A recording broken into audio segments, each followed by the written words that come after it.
So I've talked about this before, and I think one of the main reasons is this idea that the more you know about the natural world, the more that pushes God out of the picture. We just know so much more about cosmology, biology, chemistry that, we don't need God anymore. Now, there's a big problem with this idea in that it simply doesn't follow at all.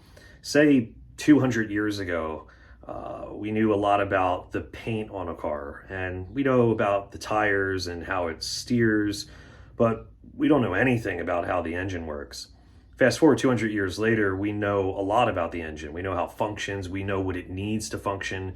We would never conclude from that, there's no engineer. There doesn't even have to be one. That would just be silly, right?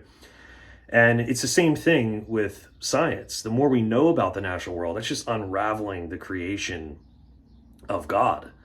It in no way precludes the existence of God. So a lot of people have said, well, if Isaac Newton was alive, one of the greatest scientists who ever lived, he would never believe in God today. Well, what makes them think that?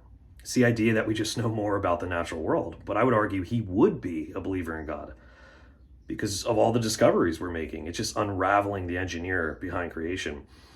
Now, I think a second reason why a lot of scientists are neglecting God is because they're neglecting metaphysics. They are neglecting first philosophy, as Aristotle put it. This idea of being concerned with first principles and first causes of things. Whereas the empirical discipline today, which we call science, is merely second philosophy. Now, there's this dogmatic insistence on second philosophy, this kind of scientism, and we want some epistemic humility, right? We do not want to just say, well, science explains everything, it's the only way to truth, because that itself is a metaphysical claim that requires us to step outside of reality and make that claim, which we can't do. So we want to use science and metaphysics to develop a comprehensive picture of reality. We don't want to abandon metaphysics because you run into a lot of problems when you do that. So have some epistemic humility. All right, take care.